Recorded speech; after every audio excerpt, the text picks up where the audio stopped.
All right, we're going to get started. If everybody can have a seat, we're going to have our last talk here before lunch. Just want to come in and grab your seats. Thank you.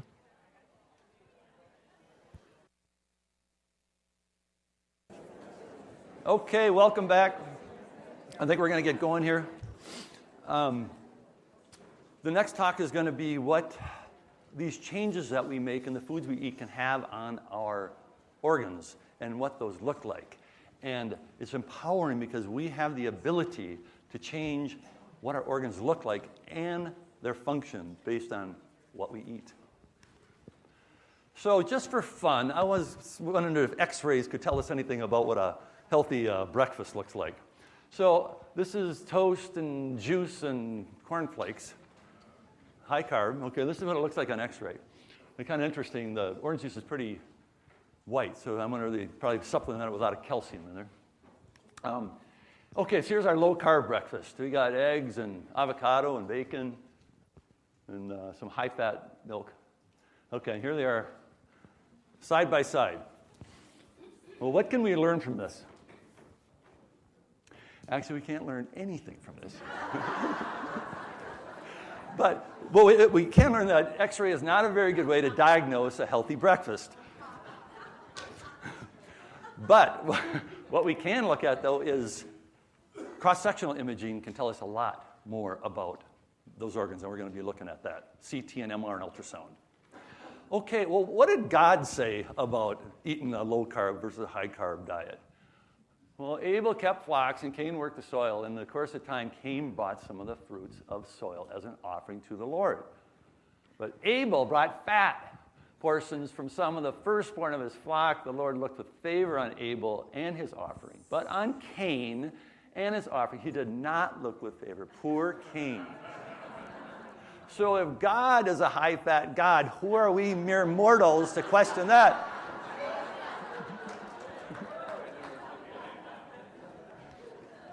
All right, we looked at this. This is where we're at. Okay, so we talked about BMI before, and that's what they use to create all those graphs. And basically, it's height over mass squared. And what that means is, so BMI over 25, you're overweight, 30, you're obese, and again, this 30 obese, these are the numbers, okay? But the problem with this BMI number, it's good for population studies, but it's not pretty good for looking at the individuals. And the reason is it tells you, number one, nothing about body composition. It doesn't tell you how much muscle or how much fat you have.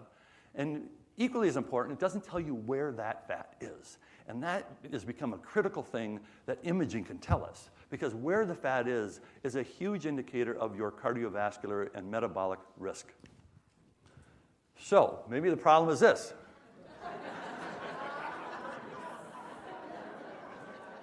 Just all need to shrink.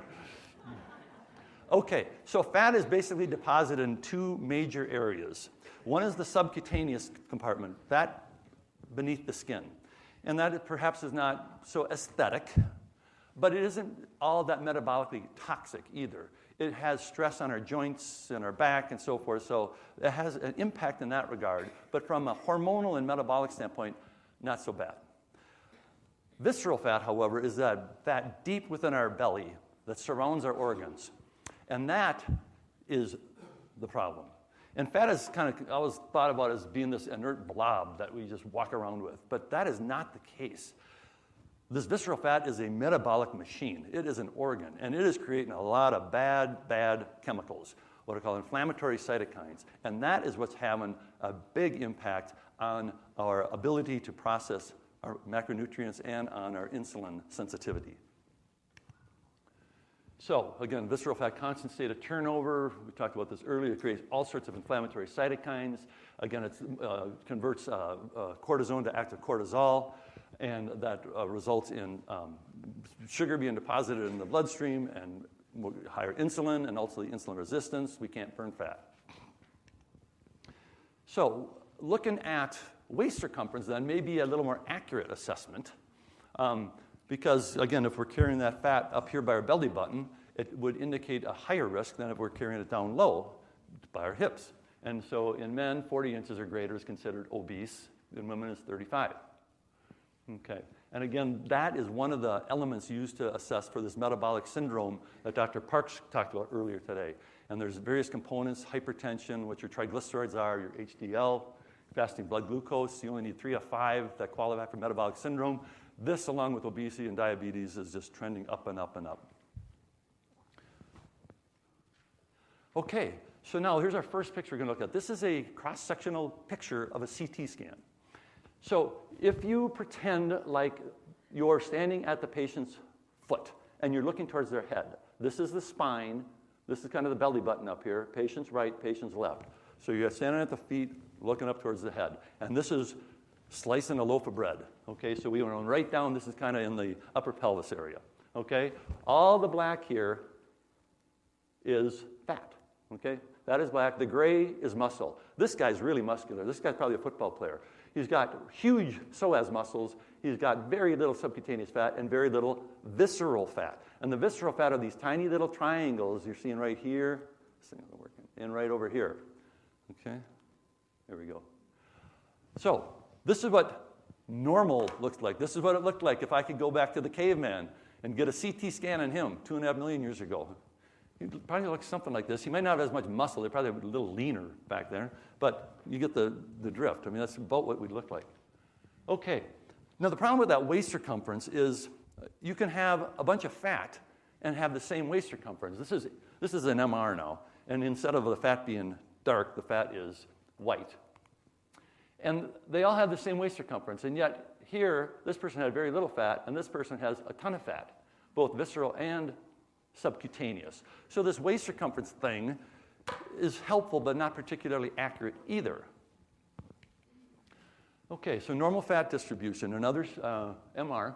Okay, and this is at the level of the kidneys. Okay, kidney, here's the spine, here's the spinal cord, and this is a little fluid in the stomach. And as we go lower down, again, this is kind of right at the belly button. You can see the little cleft, that's the belly button, and then we're getting into the pelvis, see the pelvic bones. And again, about normal subcutaneous fat and very little visceral fat. Okay, well, there's two major kind of body habitus that we have. In guys, we have the apple. We got the beer belly. This is where guys accumulate that fat. It's centrally located. It's right kind of at the level of our belly button. Women tend to accumulate it further down, more in the buttocks and the hips area. Okay, and as women go through menopause and estrogen comes down, they develop more of a guy's body habit. It's more of an apple shape. Well, here's an apple belly. Okay, so here, looks like a kind of a hockey rink. Maybe. All right, so, and this is what this looks like. So this is somebody who's got very little subcutaneous fat. There is just a ribbon of fat along the skin. All of this person's fat is located in the belly. Here's kidneys surrounded by fat. Another kidney surrounded by fat. This white stuff are intestine with the oral contrast, and those bowel loops are surrounded by fat. And again, this is the inflammatory fat that we were talking about. This is the problem. This is where metabolic syndrome comes from. Again, this is what it looks like on MR. Again, white. This is basically, it's a sea of fat. You know, these are all bowel loops just surrounded by fat. Okay, so normal versus visceral fat. So just for comparison, again, give you an idea of kind of what the differences are. We see this every day. Every day. Okay, so that was the guys. So here's the ladies now. So the fat, again, a little further down in the hips and the buttocks area. And again, kind of a large amount of fat, kind of down low around the pelvic bones, and not so much in the viscera. And that's kind of classic for premenopausal women. Again, this is another example of kind of this large collection of fat around the perimeter, but not much fat inside. So even though this isn't particularly healthy, I mean, this extra weight is causing problems of its own. From a metabolic standpoint, it's not as serious as what we were seeing with the visceral fat. Okay, this is both. We got the apple and the pear. So we got lots of on the periphery, and we got lots centrally. Okay, and again, a normal BMI, and somebody who's got a lot of extra fat and an elevated BMI. Okay, so there are a couple other different kind of body habitus types. One's called the tophier, thin on the outside and fat on the inside. And these are people who have a BMI that's actually normal. But when you actually image them, and you don't image these people frequently because they're not overweight, but if they do come in for other causes and you image them, we find that they have not only increased visceral fat, but a lot of their inflammatory blood markers are abnormal. So these people, even though they're normal weight, are at increased risk. There's also the opposite. You have the fat fit, where the BMI is actually quite high, but you do their blood parameters, and they're all fine. The inflammatory markers are normal, their liver function tests are good, their LDL particle number is normal. These are fat fit. Okay, and the only way to differentiate between those two is either with this cross-sectional imaging or something called DEXA, and we're going to look at both of those. Okay, so along with this visceral fat is something called this fatty liver, or hepatic steatosis. And this is a big deal. This is a condition where fatty acids are deposited in the form of triglycerides, first in the hepatocytes, so we fill up our liver with fat, and at that point, and after glycogen and the liver is filled with triglycerides, there's only so many places it can go, so we shuttle that then to our fat deposits, and then we start putting on fat. When that fat increases, we become more and more and more insulin resistant. And that's, you're on the course to type 2 diabetes at that point. This is becoming, as Dr. Parks mentioned, one of the main causes for liver transplants. When I started 20 years ago, I saw fatty liver a few times a week. And those were in alcoholics or in people who are on steroids. That's who I saw fatty livers on.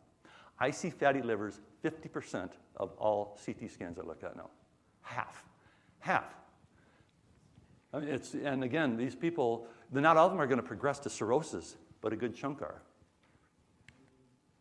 And again, the problem is this visceral fat. We have a direct connection from the deposits within our fat through what's called the portal vein, and that is the main conduit into the liver. So we're taking all these inflammatory cytokines, all these triglycerides, and exposing our hepatocytes to them. And our liver cells don't like it, and they become diseased.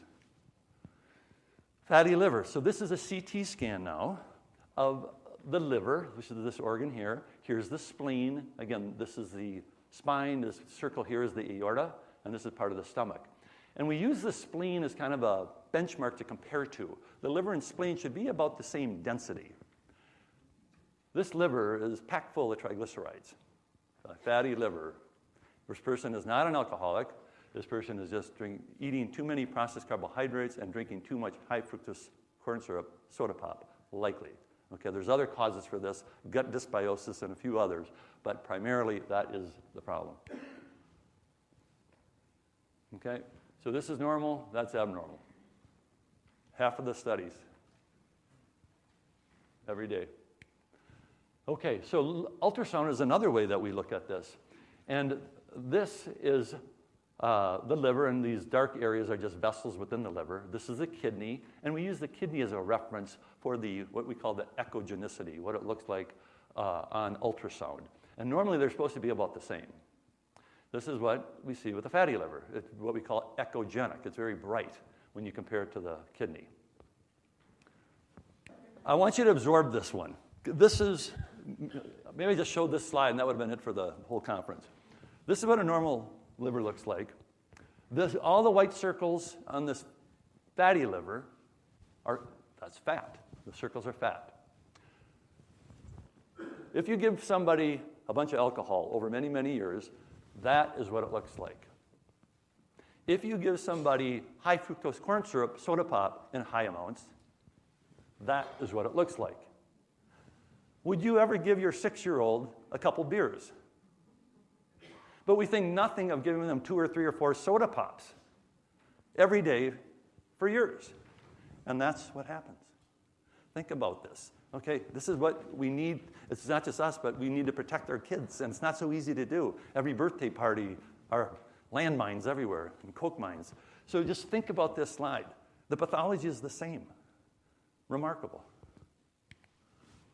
Okay, so what I did, this was a couple years ago, got really interested in this. I said, you know what, if I can put people on a higher fat diet, this Mediterranean-style diet, and I'm going to look at their biomarkers, and I'm going to look at imaging, and I'm going to see what happens to the liver and what happens to this visceral fat if I can get people over the course of a year to go on this higher fat, low-carb diet. Okay?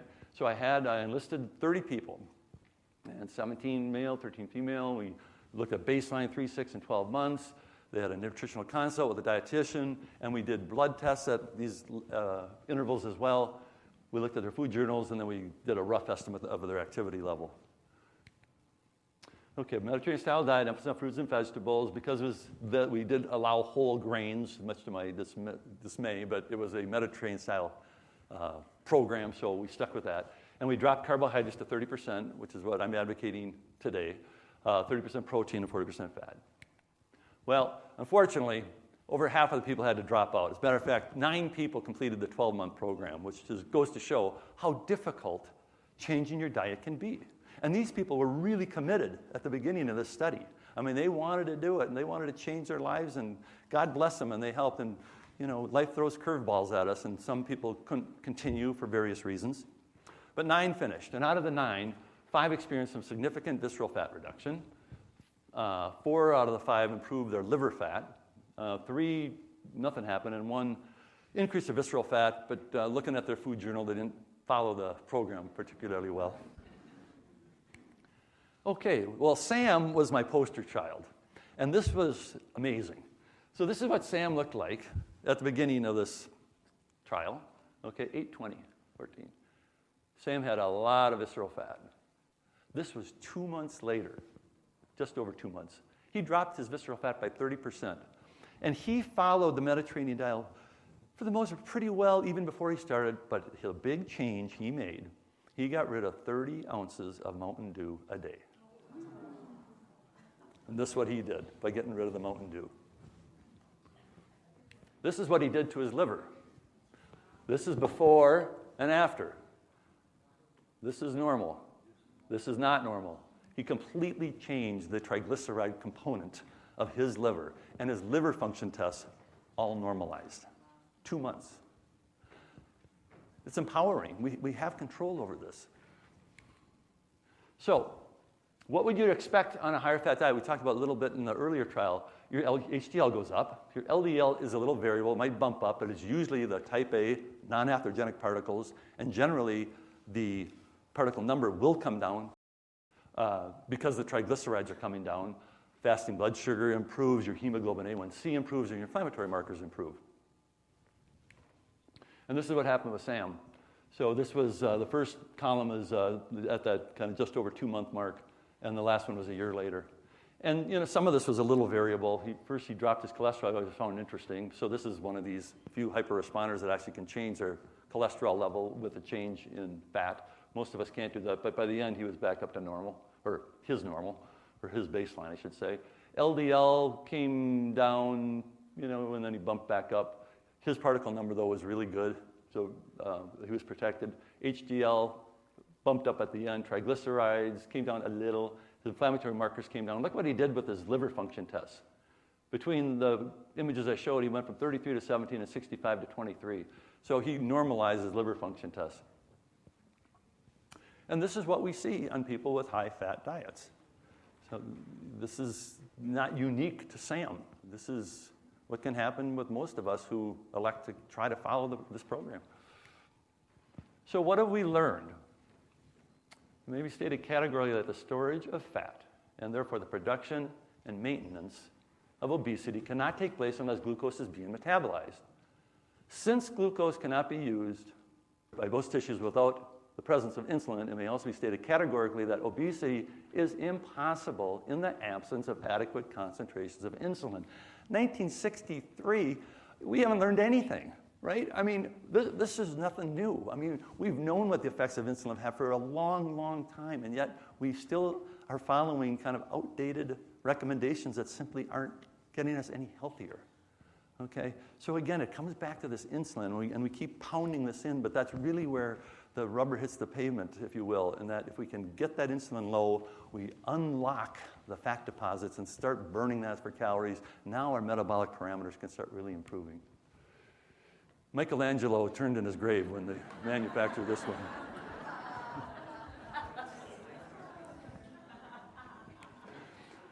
And now, I never understood this, but this is the true couch potato. Now, why would you need a car? I don't know.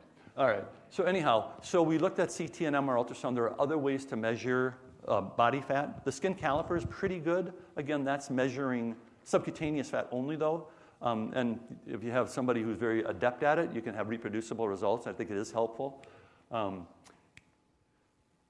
Bioelectrical impedance, a lot of the gyms will have this, and it's very easy. You step on a platform and you kind of hold the handles, and it sends a slight current through your body, and it can give you an idea of your percent body fat. And it's cheap and inexpensive and relatively accurate. Again, it doesn't tell you if the fat's in the visceral component or the subcutaneous compartment, but it will tell you overall your fat. CTMR, we talked about, and we don't use this as a tool to really analyze visceral fat per se. It's just, CT's got radiation, so we're not going to use that as a screening tool. And both of them are too expensive to use as a screening tool as well. So we're left with, I think, the bioelectrical impedance is a pretty good test. The other one that's come in vogue is this DEXA. And this uses very low dose radiation. And it takes about 5-10 minutes to scan through. And very accurate. And it gives you some really cool results. And again, here the orange is fat, the red is muscle, and the blue is bone. And that really will compartmentalize exactly, tell you where that the visceral fat versus subcutaneous fat is. So kind of a neat thing and pretty inexpensive. I think this is like $75 or $100 for one of these if it's available. Okay, so we're getting towards the end here. It's not easy, You can fill somebody's head up with knowledge, but, if you're not ready to receive it, whether it's nutrition or religion, you need to be receptive to the message. And I would ask you this. Look at your health. Are you as healthy as you'd want to be? What's your energy level? Okay, are you doing those things with your kids and your grandkids that you want to? Okay, how are you feeling? What's your cognition? Are you walking around with brain fog and just not quite remembering things that you want to remember? I think every one of us has our own story and our own path. And I would say if you haven't tried this before, I would strongly encourage you to give it a try. Okay? 30 days. Give it a try. Okay? And you don't have to be pure on it. You just do your best. But I would say commit to it. Now, some of you are on medications and have other serious conditions. I would run it by your doctor first. Can I try this trial for 30 days? But most people will benefit from this. So consider it. Okay, so these are my top 12 recommendations. We're going to finish up here. Okay, so macronutrients, we talked about this. Carbs 30, we're going to get fats 40. Again, carbs are coming from 60 to 30. Protein, a little bit up. Favor the low glycemic carbs, okay, those that raise blood sugar the lowest. Reduce high sugar processed refined foods. High fructose corns are particularly toxic. If you could take one thing out of this conference from me, get rid of the soda pop. I mean, it's just nothing but, and if it was just empty calories, that would be good. Empty calories is neutral. These are toxic calories. These are calories that result in disease. Avoid the industrial seed oils and the trans fats. Okay, the high quality protein we talked about. Favor the grass-fed meats. Favor the wild fish. Or free-range chicken. And again, that should say pastured chicken, because free-range means nothing anymore. They can have a zillion chickens in a coop, and they open one door at the end, and if they have access to the outside, they're free-range. I mean, so that doesn't mean anything, but if they're pastured, now they're out eating and foraging. Okay, so different omega-3 level in those two. The eggs, if you look at those chickens and their eggs, the yolks are really yellow. They're very different than what you can get in conventional eggs. So the omega-3 eggs with pastured chickens are really good. Increase the fiber. Our fiber intake is really low compared to historical records on what our ancestors used to eat. So if we can really bump up that fiber, really helpful on many levels. We didn't really talk really much on supplements, and I'm not going to really focus too much on it, other than I think most people can benefit from a multivitamin, multimineral. My colleagues may have issue with this, but I think because of the mineral and quality content of our plants and our soil, a lot of us are not getting the minerals and the vitamins we need in our food, even those of us who are trying to be conscious and making healthier decisions. So I think that makes sense. We all need vitamin D. And how much, I think, is dependent on where you start with. Most of us are really, really low, so I would suggest get tested. Omega-3s, there aren't a lot of places we can get omega-3 fatty acids other than in the fish, krill, oysters, anchovies, and eating wild salmon a couple days a week, it's kind of pricey. So I would suggest consider getting an omega-3 supplement. There's some issue with mercury. Again, you're going to need to be a little cautious of the quality supplement that you buy, but I think that's really important. The science is pretty strong about the favorable effects omega-3 fatty acids can have on our health. Probiotics and prebiotics, we didn't really talk about that, but I think you're going to be seeing a lot of very interesting research in the years to come regarding the microbiome. And, Hippocrates had a few things that were pretty wise, and he said most disease begins in the gut. And I think that's very, very true.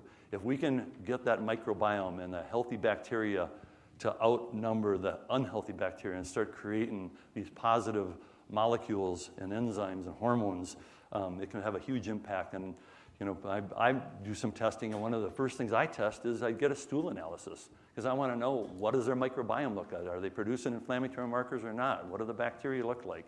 I think that can be a very healthy tool if you haven't had that done before and you're still struggling with health issues. Limit the alcohol, we talked about that. Chocolate, again, greater than 70%. Sleep, that doesn't get much, more attention now. But, some of us are, we strive on getting 4 or 5 hours of sleep and being very productive, and it just doesn't work that way. It's low sleep, and get rid of the screens, because what happens is screens decreases melatonin production, and we need melatonin from our pineal gland to fall asleep, and the blue light decreases melatonin, so we turn off the screen, and it's an hour or two later, we're getting to sleep. They have blue light blockers now, so if you have to be on a screen, I would suggest getting blue light blockers. And then in the morning, go outside and be exposed to the sun because you need that sun hitting the back of your retina, telling your pineal gland, okay, it's time to awake, become alert, okay? We used to go to sleep when it was dark and wake up when it was light. That's the way our biorhythms are supposed to work. Exercise, critical on many levels. Again, weight loss, not so much as we talked about, but there's so many other important things that are critical with exercise. Get a pedometer. I got one. This thing really changed maybe not how I live, but my activity level. Now the best parking spot is the one that's the farthest away from the door at the Target. I can get in like 300 steps if I find the farthest one. Sometimes I even park in the drugstore next to Target. So then I have to really walk. At the hospital, the closest bathroom, or the furthest bathroom is up 3 flights and on the other end of the hospital. 700 steps to go to the bathroom. So incorporate that into this whole thing with movement is really important. Not only exercise, but getting up and walking. Walking is really important. So incorporate movement into your day. And the last one is stress reduction. And again, this is a whole lecture in itself. But Dr. Parks touched on this earlier, is cortisol and adrenaline are all released when we get stressed. And what that does is dump sugar into the bloodstream. And now there's another bolus of sugar that insulin has got to address. If we do all these changes to our diet, but we don't address our stress levels, we're not going to be nearly as successful, okay? And there's many ways to address stress. Sometimes the situation just simply can't be changed, but our perception of it and our reaction to it can be changed. So I would really encourage you to start thinking about ways that you can minimize your stress throughout the day. Take a minute and deep breathe. Getting the lungs from the bottom part or the oxygen from the bottom part of your lungs really increases the O2 to your brain, allows us to stress down. One of the few ways we can engage our parasympathetic nervous system, rest and digest, is through our breath. And yoga is really big on the breath. Traditional Chinese medicine, big on the breath. So take time to take some deep breaths, and there's many ways to do it. Again, meditation, again, music, encouraging and nurturing relationships, really important. If they're toxic relationships can really do a number on our stress levels. And then finally, prayer, looking at something that's greater than ourselves, being attitude of gratitude and being thankful can really be a nice mechanism and a way to decrease cortisol. I want to just thank Zach and Jeremiah very much for inviting me here.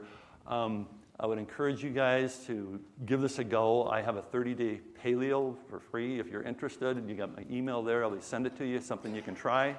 Again, this is a journey, and everybody's got their own path. A few steps at a time can make a big difference over the long run. Thank you very much.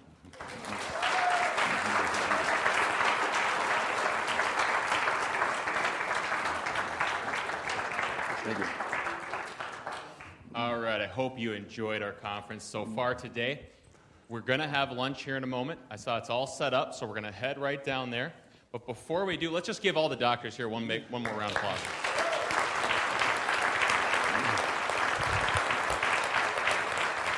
Thank you.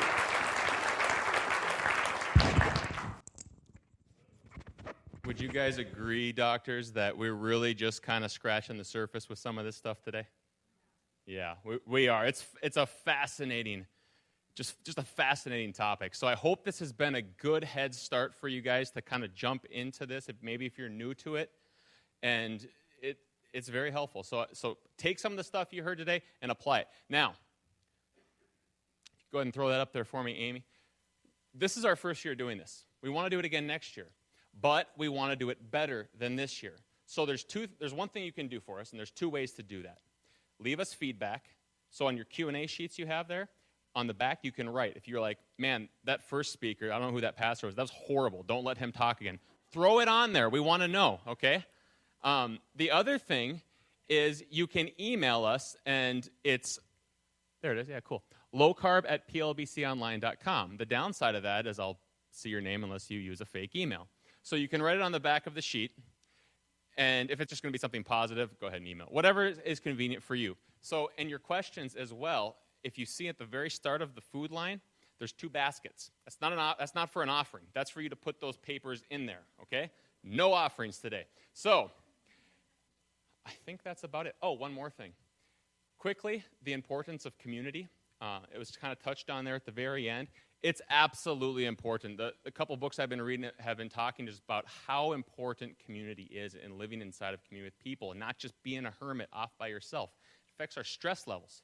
And as we've heard today, our stress levels affect our health. Now, one last shameless plug. I'm a pastor of a church, and I think a church is the best community. So, shameless plug. There we go. All right. Thank you all again for coming out. You can head on down that way. If you want a DVD, there's a table right there. You can sign up for it. Thanks again.